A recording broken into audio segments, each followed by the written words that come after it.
नमस्कार, स्वागत है आपका दोस्तों। महाराष्ट्र राज्य में कुछ ऐसे फर्जीवाड़े स्कैम सामने आ रहे हैं जिसे देखकर आप हैरान हो जाएंगे।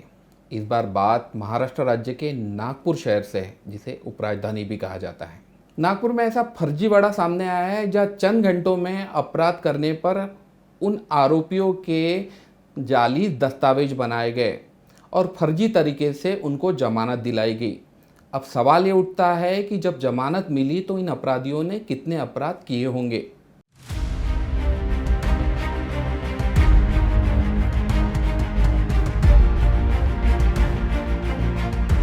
हैरान कर देने वाली खबर ये है कि महाराष्ट्र की उपराजधानी में आखिर ये हो क्या रहा है।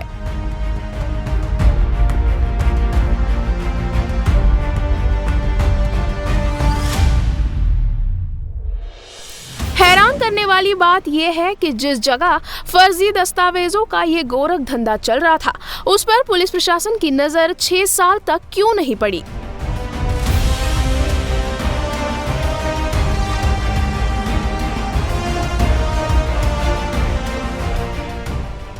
और सबसे हैरान करने वाली बात यह है, इन फर्जी दस्तावेजों के आधार पर अब तक कितने आरोपी फर्जी तरीके से जमानत ले चुके हैं और कई अपराध कर चुके हैं।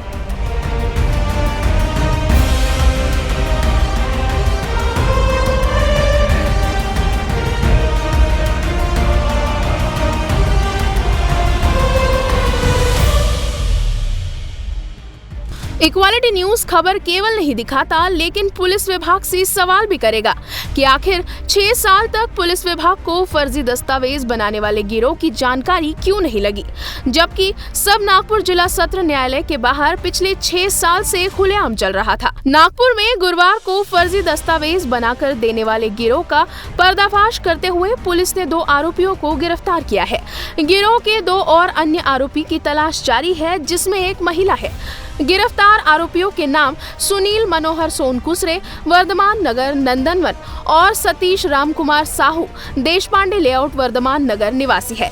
आरोपियों का ये गिरोह फर्जी तरीके से सालवंसी, आधार कार्ड, राशन कार्ड, टैक्स रसीद व बांड के दस्तावेज बनाकर देते थे। ग्राहकों से आरोपियों का गिरोह दावा करता था कि वो 1 घंटे में दस्तावेज बनाकर देंगे। बताया जाता है कि इन दस्तावेजों का उपयोग अपराधी न्यायालय से जमानत लेने के समय किया करते थे। कुछ एक गोपनीय इन्फॉर्मेशन मिली थी कि कुछ बोगस श्योरिटी तैयार करने और कोर्ट में पेश करने की एक टोली कोर्ट प्रेमाइस के बाहर में सक्रिय है। इसको ध्यान में रखते हुए क्राइम ब्रांच के द्वारा वर्कआउट की गई थी और कल रेड करके कुछ लोगों को अरेस्ट किया गया है। उनके पास से काफ़ी सारे बोगस डॉक्यूमेंट्स जैसे आधार कार्ड्स, टैक्स पावती, solvency documents, ration cards, passport size photographs, ऐसे बहुत सारे डॉक्यूमेंट्स मिले हैं। साथ साथ laptops, colour xerox machines, printers, जिसकी यूज़ ये बोगस डॉक्यूमेंट तैयार करने के लिए यूज़ की जाती थी, वो सब मिले हैं। इसमें 2 आरोपी अभी फ़िलहाल अरेस्ट किए गए हैं, कुछ और लोग वांटेड हैं।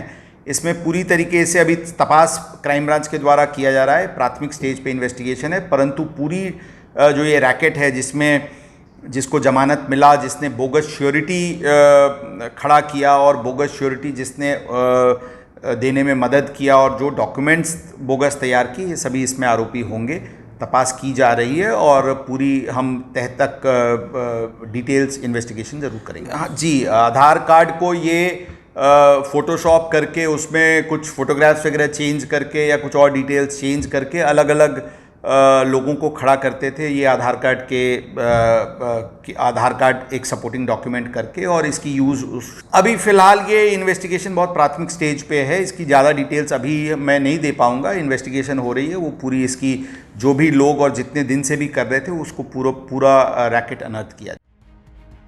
इस मामले में गिरफ्तार आरोपी सुनील सोनकुसरे और सतीश साहू से 250 फर्जी आधार कार्ड, 100 से अधिक फर्जी राशन कार्ड, 2 मोबाइल फोन, शासकीय सील, टाटा सुमो, 1000 से अधिक पासपोर्ट फोटो, मनपा की 24 फर्जी टैक्स रसीद, 13 नकली सालवंसी, लैपटॉप, कलर प्रिंटर व जेरोक्स मशीन सहित करीब 6 लाख रुपए का माल जब्त किया गया है। ये जानकारी पुलिस आयुक्त अमितेश कुमार ने गुरुवार को सिविल लाइन स्थित पुलिस भवन में दी है। लेकिन अब जिला सत्र न्यायालय के बाहरी हलचल पर सवाल उठाए जा रहे हैं कि इतने दिनों से इस बात की भनक आखिर क्यों किसी को नहीं लगी, जबकि इसमें बड़े पैमाने में पुलिस प्रशासन के मिलीभगत होने की चर्चाओं का बाजार इन दिनों गर्म नजर आ रहा है। बताया जा रहा है कि पिछले 6 साल से ये फर्जी दस्तावेज का गोरख धंधा चल रहा था, वो भी नागपुर जिला सत्र न्यायालय के बाहर खुलेआम। लेकिन इसकी कानो कान खबर किसी को नहीं थी, ऐसा पुलिस प्रशासन कह रहा है। ये सभी जानते हैं कि ऐसा नहीं हो सकता, लेकिन अब सवाल पुलिस प्रशासन पर भी उठाने लाजमी हैं। ज्ञात हो कि नागपुर में इससे पहले भी आधार कार्ड कबाड़ी वाले के पास बड़े पैमाने में पकड़े गए थे, जिसका खुलासा इक्वालिटी न्यूज ने किया था।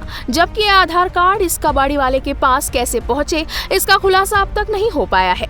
उसी तरह इस मामले में अब भी सवाल उठाए जा रहे हैं कि आखिर इतने दिनों तक वो ऐसी कौन सी वजह है जो इस गिरोह को पकड़ने के लिए 6 साल लग गए। आरोपियों ने बताया कि वो करीब 6 साल से ये गोरख धंधा कर रहे हैं।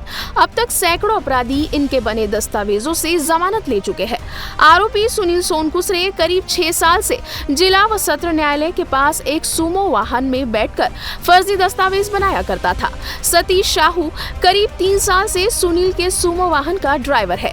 सुनील ने रवि सावरकर और आरती साहू को भी अपने काम में शामिल किया।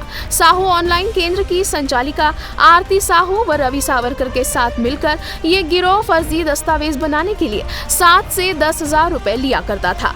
बाहर से आने वाले ग्राहकों से बड़ी रकम वसूलते थे।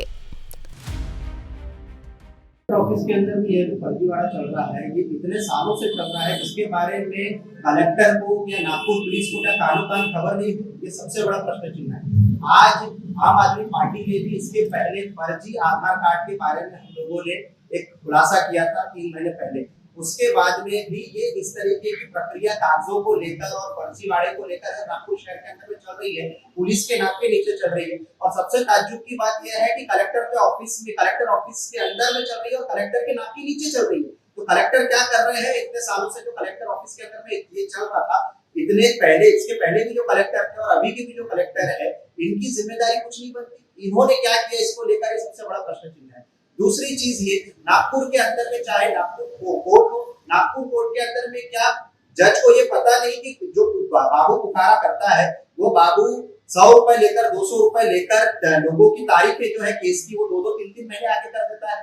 कलेक्टर ऑफिस के अंदर में ये जो फर्जीवाड़ा चल रहा है और बड़े पैमाने के अंदर में जो भी डॉक्यूमेंट्स बनाए जाते हैं वो ऑनलाइन, वो डॉक्यूमेंट्स की जो डेट होती है वो डेट के हिसाब से महीनों लग जाते हैं, डॉक्यूमेंट नहीं बनते। पर वहां पे जो दलाल बैठे हैं, वहां पे जो दलाली करते हुए लोग बैठे हैं, उनको पैसा आप खिलाते हो तो तुरंत के तुरंत में लोगों के डॉक्यूमेंट्स बन जाते हैं। और ये सारी चीजें चल रही है कलेक्टर के नाक के नीचे। तो आम आदमी पार्टी ये सवाल उठा रही है कि नागपुर कलेक्टर और नागपुर पुलिस जो इतना बड़ा खुलासा बीते दिन हुआ, उसके लिए क्या कर रही है और क्या कदम उसके लिए उठा रही है, और कलेक्टर ने इसके ऊपर में क्या स्टेटमेंट जाहिर करना चाहिए, एक सबसे बड़ा प्रश्न चिन्ह है। कलेक्टर ने भी अपने तरफ से अपनी बात रखनी चाहिए कि उनके नाक के नीचे ये चीज कैसे हो रही है। धन्यवाद।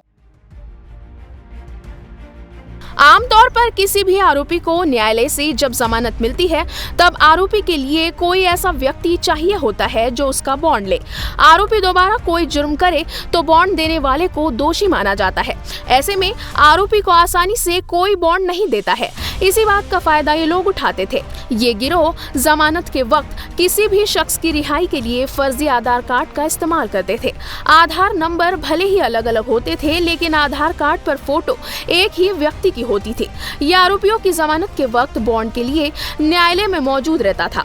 इसके बदले में ये गिरोह आरोपी से उसकी हैसियत के मुताबिक रकम वसूल करता था, जिसका कुछ हिस्सा बॉन्ड के लिए न्यायालय में पेश होने वाले व्यक्ति को दिया जाता था। इस तरह कई लोगों की जमानत ये गिरोह करवा चुका है। ऐसी भी जानकारी पुलिस प्रशासन द्वारा मिली है।